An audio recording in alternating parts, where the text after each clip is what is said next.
നമസ്കാരം, സിബിനാണ്.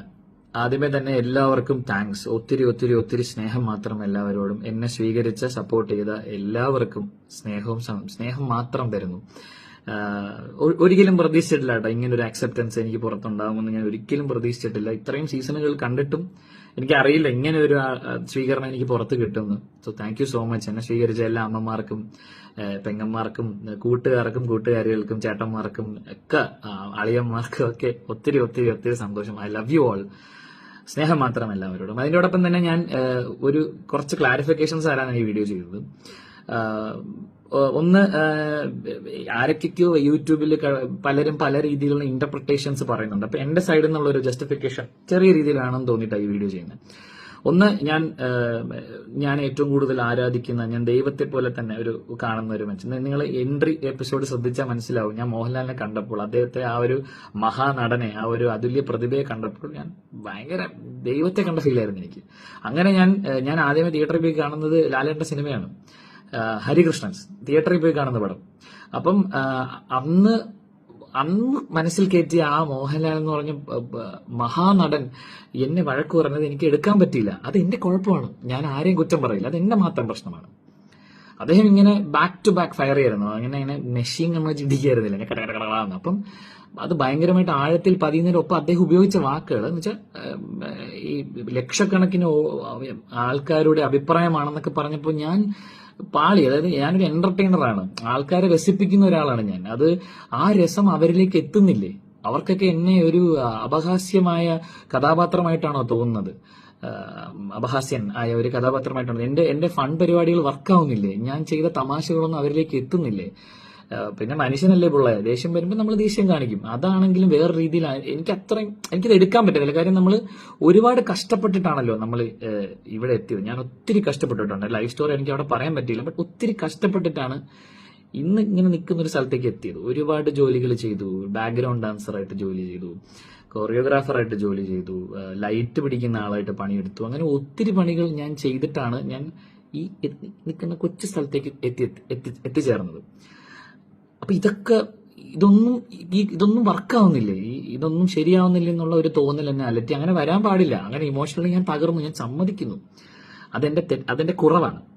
ഞാൻ ന്യായീകരിക്കുക, അതെന്റെ കുറവാണ്. ബിക്കോസ് അതൊരു മഹാനടനല്ലേ പറയുന്നത്. അപ്പം അത് സത്യമാണെന്ന് ഞാൻ വിശ്വസിച്ചു. അപ്പം തകർന്നുപോയി. ആ തകർച്ചയുടെ ഭാഗമായിട്ട് പിന്നെ ആ ഒരു ശനിയാഴ്ചത്തെ എപ്പിസോഡിന്റെ, ഞായറാഴ്ചത്തെ എപ്പിസോഡിന്റെ ഇടയ്ക്ക് കുറച്ച് കാര്യങ്ങളൊക്കെ സംഭവിച്ചു. അതൊന്നും നിങ്ങൾ കാണില്ല.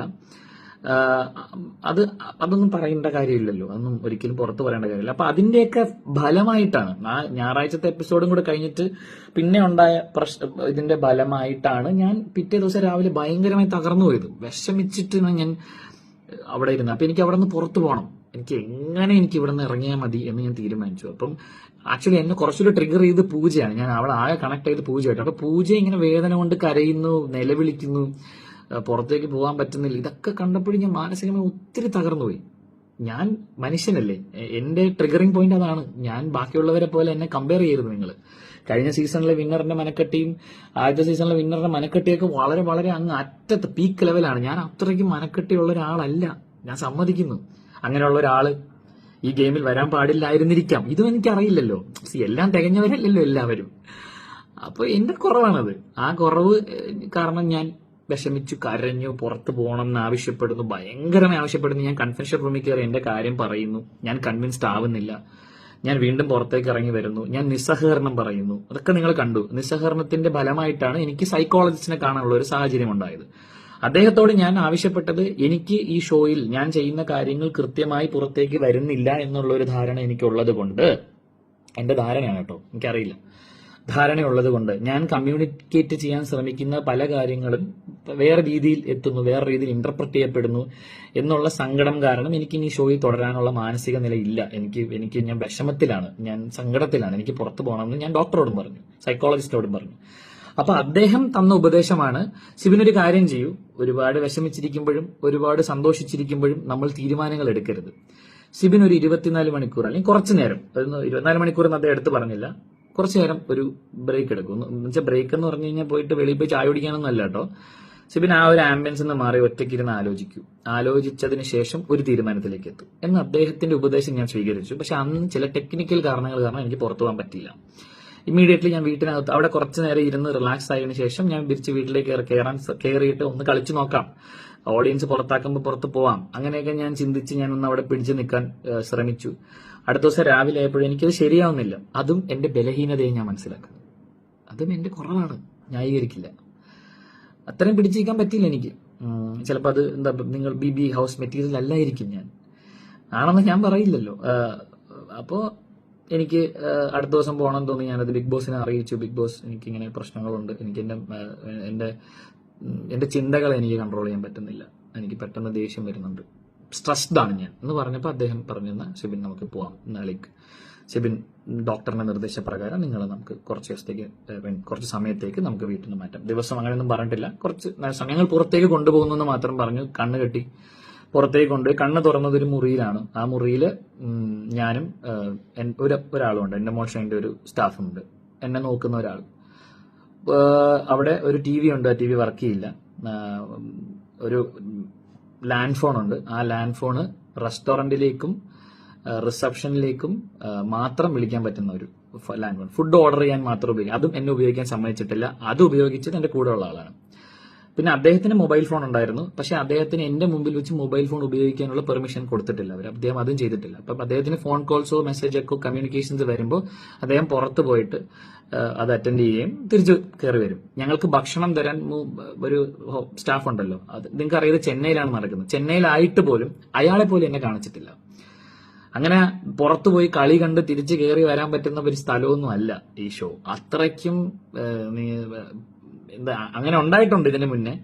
പക്ഷെ എന്നാലും എന്റെ കാര്യത്തിൽ ഒരു അൺസർട്ടനിറ്റി അപ്പോഴും ഉണ്ട്. ഞാൻ തിരിച്ചു വരുമോ, അല്ലെങ്കിൽ എന്താണ് നടക്കുന്നതെന്ന് അവർക്കും അറിയില്ല, എനിക്കും അറിയില്ല. ഒരു തീരുമാനം അപ്പോഴും ഉണ്ടായിട്ടില്ല.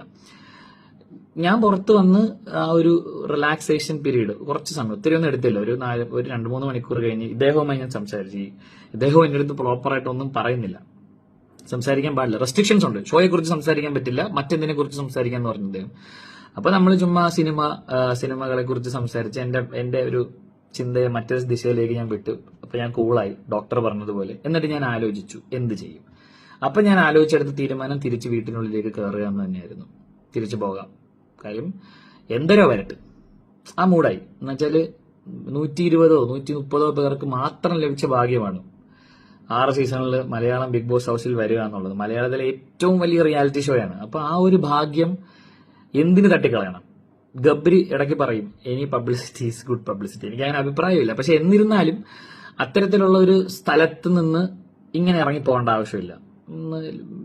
ചിലപ്പോൾ നിന്നെ ഇഷ്ടപ്പെടില്ലായിരിക്കും ആൾക്കാർ, ചിലപ്പോൾ നീ കാണും, പക്ഷെ ഒരു പാഠശാലയാണത്. അവിടെ നിന്ന് പഠിക്ക്, കുറച്ച് കാര്യങ്ങളൊക്കെ മനസ്സിലാക്ക്. പുറത്തു പോയിട്ട് ഇപ്പൊ സൈബർ ബുള്ളിങ് നിങ്ങൾക്കറിയാം, എന്റെ സുഹൃത്ത് നേടിയിട്ടുള്ളതാണ്. അങ്ങനെ ആ ഒരു പാഠം എന്ന് വെച്ചാൽ അങ്ങനെ നേടിയിട്ടും തോറ്റു കൊടുത്തിട്ടില്ലല്ലോ. ഇപ്പോഴും അന്തസ്സായിട്ട് ജോലി ചെയ്ത് വീട്ടുകാരെയൊക്കെ നോക്കി ജീവിക്കുന്ന ഒരു എക്സാമ്പിൾ എന്റെ മുമ്പിലുണ്ട്. എന്നാൽ നിനക്കും അത് ചെയ്യാൻ പറ്റും. നീ പുറത്തുപോയി നിനക്ക് അത്തരത്തിലുള്ള സൈബർ ബുള്ളിങ്ങും അത്തരത്തിലുള്ള ആക്രമണങ്ങളും ഉണ്ടായാൽ നീ അത് നേരിട്ട് മുമ്പോട്ട് പോകാൻ ധൈര്യം സംഭരിക്കേണ്ട ഒരാളാണെന്ന് എന്നെ തന്നെ പറഞ്ഞ് ബോധിപ്പിച്ചിട്ട് ഞാൻ അകത്ത് കയറാൻ പൂർണ്ണമായും തയ്യാറായി. പിന്നെ അതിനുശേഷം എന്റെ വീട്ടുകാരെയോ എന്റെ പ്രൈമറി കോണ്ടാക്ട്സിനെ ആരും ഒന്നും ഇൻഫർമേഷൻസ് പാസ് ചെയ്തിട്ടില്ല. ഞാൻ പുറത്തു പോയി നല്ലത് വേറെ ഒന്നും അറിഞ്ഞിട്ടില്ല. 24 മണിക്കൂർ കഴിഞ്ഞു, 48 മണിക്കൂറായി, 72 മണിക്കൂറായി. ഇതിനിടയ്ക്ക് ഒരിക്കൽ കൂടെ ഞാൻ നമ്മുടെ സൈക്കോളജിസ്റ്റുമായി സംസാരിച്ചു. കുറച്ച് കാര്യങ്ങളൊക്കെ ഉണ്ടായി, അതൊക്കെ വളരെ സ്ട്രിക്ട് കോൺഫിഡൻഷ്യൽ കാര്യങ്ങളാണ്, എനിക്ക് പുറത്ത് പറയാൻ പാടില്ല എന്നുണ്ട്. പക്ഷേ എങ്കിലും ആവശ്യമെങ്കിൽ പുറത്ത് പറയും, ആവശ്യമെങ്കിൽ മാത്രം കേട്ടോ. എനിക്ക് ഇത് എവിടേക്കാണ് ചെന്ന് കയറുന്നതെന്ന് എനിക്ക് അറിയില്ല. ഇത് ഏത് വഴിക്ക് പോകുന്നു, ഏതൊക്കെ PR ടീം എന്തൊക്കെ കാണിക്കുന്നു, ഒന്നും എനിക്ക് അറിയില്ല. എനിക്കെതിരെ ആരൊക്കെയാണ് പ്രവർത്തിക്കുന്നതെന്നോ ഒന്നും അറിയില്ല. അപ്പൊ ആ പ്രവർത്തനങ്ങൾ ഏത് ദിശയിലാണ് പോകുന്നത് എന്ന് ആലോചിച്ച് മനസ്സിലാക്കിയതിനു ശേഷം ഞാൻ പിന്നെ ഉണ്ടായ കാര്യങ്ങൾ പറയാം. ആ 24 മണിക്കൂർ തുടങ്ങി, അല്ലെങ്കിൽ ഞാൻ ആ മുറിയിലെത്തിയ ഒരു 5-ാമത്തെ മണിക്കൂർ തുടങ്ങി 80 മണിക്കൂർ വരെ എനിക്ക് എന്ത് സംഭവിച്ചു എന്നുള്ളത്, എന്തൊക്കെ അവിടെ നടന്നു എന്നുള്ളത് ഞാൻ പറയേണ്ടതാണെങ്കിൽ. ഇപ്പൊ കോൺഫിഡൻഷ്യലാണ്, എനിക്ക് പറയാൻ പാടില്ല. അതിനുശേഷം എന്നെ ഇവരെ അറിയിക്കുന്നു എനിക്ക് ഷോയിൽ തുടരാൻ പറ്റില്ല. അതായത് ഡോക്ടർ പറഞ്ഞു. ഞാൻ വളരെ ചില്ലായിട്ടാണ് ഡോക്ടറിനോട് സംസാരിച്ചത് കേട്ടോ. വളരെ കൂളായിട്ട് ഞാൻ അദ്ദേഹത്തെ എന്റെ അടുത്ത പരിപാടികൾ എന്താണെന്ന് ഞാൻ പറഞ്ഞു മനസ്സിലായി. ഞാൻ ജിൻഡോയുടെ കൂടെ പോയി ഞാൻ വർക്കൗട്ട് ചെയ്യാൻ പോവാണ്. പിന്നെ ഋഷിയുടെ കൂടെ ചേർന്ന് ഞാൻ ഡാൻസ് കളിക്കും, ഡാൻസ് പ്രാക്ടീസ് ചെയ്യും. അങ്ങനെ വെറുതെ ഇരിക്കുന്ന സമയങ്ങൾ ചുമ്മാ ഒന്ന് ആലോചിച്ച് കൂട്ടാതെ ഇങ്ങനത്തെ പരിപാടികളിൽ ഞാൻ എൻഗേജ് ചെയ്യാം. അപ്പൊ എന്റെ മൈൻഡ് കൂളാവും ഡോക്ടർ എന്നൊക്കെ പറഞ്ഞ് ഞാൻ പുള്ളീനെ കൺവിൻസ് ചെയ്തു എന്നുള്ള ധൈര്യത്തോടു കൂടി ഇരുന്നപ്പോഴാണ് ഒരു 72 മണിക്കൂർ കഴിഞ്ഞിട്ട് എനിക്കൊരു വിവരം കിട്ടുന്നത്, ഈ ഷോയിൽ കണ്ടിന്യൂ ചെയ്യാൻ പറ്റത്തില്ല, പുറത്തേക്ക് പോകണമെന്ന്. ചാനൽ ഷോയുടെ അധികൃതർ തന്നെ എന്നത് അറിയിച്ചു. അപ്പൊ തന്നെ ഞാൻ അവരെ കൺവിൻസ് ചെയ്യാൻ ശ്രമിച്ചിട്ടില്ല. ആ മൊമെന്റിൽ എനിക്ക് തുടരാൻ പറ്റില്ല എങ്കിൽ ഞാൻ പറഞ്ഞ എന്റെ പ്ലാനുകളൊക്കെ ഇതായിരുന്നു. ഇല്ല സെബിൻ, അത് ഡോക്ടർ പറഞ്ഞു സെബിന് തുടരാൻ പറ്റില്ല എന്ന്. ആ തീരുമാനം കൊണ്ടാണ് ഞാൻ പുറത്തേക്ക് വന്നത്. അപ്പൊ ഇതാണ് ഉണ്ടായത്. ബിഗ് ബോസ് തുടങ്ങിയ കാലം മുതലേ ഉള്ളതാണ് ആൾക്കാർ കൊളാപ്സ് ആവുക മെന്റലി. അപ്പോ നമ്മൾ ടാസ്ക് ചെയ്യുമ്പോൾ മുറിവ് പറ്റുമ്പോൾ എന്ത് ചെയ്യും? മെഡിക്കൽ റൂമിൽ കൊണ്ടുപോകും, ട്രീറ്റ്മെന്റ് ചെയ്യും. ഒത്തിരി പരിക്കുകൾ ഉണ്ടെങ്കിൽ ഹോസ്പിറ്റലിൽ കൊണ്ടുപോകും, ട്രീറ്റ് ചെയ്യും, തിരിച്ചു കൊണ്ടുവരും. 1 2 ഇപ്പം റസ്മിൻ 3 ദിവസം ആശുപത്രിയിൽ അഡ്മിറ്റ് ആയിട്ടല്ലേ തിരിച്ചു വന്നത്. റസ്മിൻ കളി പഠിച്ചിട്ടാണോ അത് കയറിയത്? TV കാണാൻ അങ്ങനെയൊന്നും പറ്റില്ലെന്നേ. അങ്ങനെയാണെങ്കിൽ എല്ലാ ദിവസവും എനിക്ക് എനിക്കൊന്ന് പുറത്തെ കാര്യങ്ങൾ അറിയണം എന്ന് പറഞ്ഞിട്ട് ഞാൻ പോയി തലയിറങ്ങി വീണ്ടും പോയി പുറത്തെ കാര്യം അറിഞ്ഞിട്ട് വരാൻ പറ്റില്ല. അങ്ങനെയൊന്നും പറ്റില്ല. അപ്പം ഞാൻ ന്യായീകരിക്കുന്നില്ല നടന്ന കാര്യങ്ങളൊന്നും. ഞാൻ കരഞ്ഞു, ഞാൻ വിഷമിച്ചു, സങ്കടം വന്നു, പുറത്തു പോകണമെന്ന് ഇമോഷണൽ മോഡിൽ ഞാൻ പറഞ്ഞു. അത് ഡോക്ടർ സൈക്കോളജിസ്റ്റുമായി സംസാരിച്ചതിന്റെ ഒരു കൺവിൻസിങ് പ്രകാരം, അദ്ദേഹം എന്നെ കൺവിൻസ് ചെയ്ത പ്രകാരം ഞാൻ പുറത്തേക്ക് പോയി എന്റെ മൈൻഡിനെ ഒന്ന് കൂളാക്കി ഞാൻ തീരുമാനിച്ച് അകത്ത് കയറണമെന്ന് തീരുമാനിക്കുന്നു. അകത്ത് കയറാൻ റെഡിയാണെന്ന് അറിയിക്കുന്നു. പക്ഷേ കുറച്ച് ദിവസങ്ങൾ, ഒരു 3 ദിവസം കഴിഞ്ഞ് എന്നോട് പറയുന്നു തുടരാൻ പറ്റില്ല, പുറത്തേക്ക് വരണമെന്ന്. ഞാൻ പുറത്തേക്ക് വരുന്നു. അതാണ് ഞാൻ നിങ്ങളോട് എയർപോർട്ടിൽ വെച്ച് പറഞ്ഞത്. ഇറങ്ങി പോകാന്നുള്ളത് എന്റെ തീരുമാനമല്ലായിരുന്നു. ഇതാണ് സത്യാവസ്ഥ. എനിക്കിതായിരുന്നു നിങ്ങളെ അറിയിക്കേണ്ടത്. ബാക്കിയുള്ളവർ എഴുതാപ്പുറങ്ങൾ പാടുന്നുണ്ട്. പിന്നെ എന്നെക്കുറിച്ച് എന്തൊക്കെയോ ആരൊക്കെയോ എവിടെ നിന്നൊക്കെയോ പറയുന്നുണ്ട്. അത് എവിടെ നിന്നാണെന്നും ആരാണെന്നും കൃത്യമായി മനസ്സിലാക്കിയതിന് ശേഷം ഞാൻ പറഞ്ഞല്ലോ, ഇനിയും പറയാൻ ഈ വീക്കെൻഡ് എപ്പിസോഡ്, ശനിയാഴ്ചത്തെ എപ്പിസോഡിൽ നിന്നും ഞായറാഴ്ചത്തെ എപ്പിസോഡിലേക്ക് ഉള്ള യാത്രയിലുണ്ടായ കാര്യങ്ങളും അതിനുശേഷമുണ്ടായ കാര്യങ്ങളും കൺഫെഷൻ റൂമിലുണ്ടായ കാര്യങ്ങളും പിന്നെ ഈ ഹോട്ടൽ മുറിയിൽ ഞാനുണ്ടായിരുന്ന ദിവസങ്ങളിൽ നടന്ന കാര്യങ്ങളും കോൺഫിഡൻഷ്യലാണ്. പറയേണ്ടതാണെങ്കിൽ പറയും, എനിക്ക് തോന്നിയാൽ. എനിക്ക് അത് കോൺഫിഡൻഷ്യലാണ്. അതൊരു ഷോയിൽ നമ്മൾ കയറുമ്പോൾ ഷോയോട് കാണിക്കുന്ന, ചാനലിനോട് കാണിക്കുന്ന, അധികൃതരോട് കാണിക്കുന്ന മാന്യതയാണ്, ഗ്രാറ്റിറ്റ്യൂഡാണ്. ഞാൻ 3 വർഷം ഭക്ഷണം കഴിച്ചത് ഏഷ്യാനെറ്റിന്റെ കാശ് കൊണ്ടാണ്. ആ ചാനലിനെ ഞാൻ അവർക്ക് കൊടുത്തൊരു ഉറപ്പുണ്ട്, ഒരു കോൺഫിഡൻഷ്യാലിറ്റി, ഒരു കോൺട്രാക്ട് ഉണ്ട്, ഞാൻ ചെയ്യില്ല. അത് ആരെയും പേടിച്ചിട്ടല്ല കേട്ടോ, ചാനലിനെ പേടിച്ചിട്ടൊന്നുമല്ല. എന്ന് വെച്ചാൽ ഇറ്റ്സ് ഗ്രാറ്റിറ്റ്യൂഡ്, നന്ദി. അരി മേടിച്ച് തിന്നതിന്റെ നന്ദി. അപ്പൊ ഇതെനിക്ക് നിങ്ങളെ അറിയിക്കണം തോന്നി. അതിനു വേണ്ടിയിട്ട് ഞാൻ എന്റെ തന്നെ ഇൻസ്റ്റാഗ്രാമിൽ ഞാൻ ഇട്ട വീഡിയോ ആണ്. ഞാനൊരു ചാനലിനും ഇത് കൊടുത്തില്ല, അങ്ങനെ ചെയ്യാൻ പാടില്ല. അതുകൊണ്ട് എനിക്ക് നിങ്ങളോട് സംസാരിക്കണം. നിങ്ങൾ തന്ന സപ്പോർട്ടിനും, ചേട്ടൻ പോകണ്ടായിരുന്നു, സിബിൻ മോൻ ഇറങ്ങണ്ടായിരുന്നു എന്നൊക്കെ എയർപോർട്ടിൽ നിന്ന് എന്നോട് ഒരു പരിപാടി പറഞ്ഞു. ചെന്നൈ എയർപോർട്ട്, എന്തിനാ ഇറങ്ങി വന്നത്, കളിക്കണ്ടായിരുന്നു, ഞങ്ങൾക്ക് കൂടെയില്ലേ എന്ന്. എനിക്ക് വോട്ട് ചെയ്തിട്ട് ആ വോട്ട് പാഴായി പോയി എന്ന് പറഞ്ഞ് എന്നോട് സ്നേഹം കാണിക്കുന്ന ഒത്തിരി പേരുണ്ട്. അവരോടൊക്കെ ഉള്ള എന്റെ മറുപടിയാണിത്. നിങ്ങൾ ആരെയും നിരാശപ്പെടുത്തി മനഃപൂർവ്വം ഇറങ്ങി വന്നതല്ല, സംഭവിച്ചു പോയതാണ്. ഇതൊക്കെയാണ് കാരണങ്ങൾ. പിന്നെ ഒരു കാര്യം കൂടെ ഞാൻ നിങ്ങളോട് പറയാം. ഈ റോസ്റ്റിങ്ങും ഇൻസൾട്ടിങ്ങും ഒരു നേരിയ വരയാണ്, ചെറിയൊരു തിൻ ബോർഡറാണ്. ഒരാളെ റോസ്റ്റ് ചെയ്യുകയും ഒരാളെ ഇൻസൾട്ട് ചെയ്യുകയും. ഞാൻ നേരത്തെ പറഞ്ഞ പോലെ കഷ്ടപ്പെട്ട് കയറി വന്ന ഒരാളെ റോസ്റ്റ് ചെയ്തതാണോ ഇൻസൾട്ട് ചെയ്തതാണോ എന്ന് തിരിച്ചറിയാൻ എനിക്ക് പറ്റിയില്ല.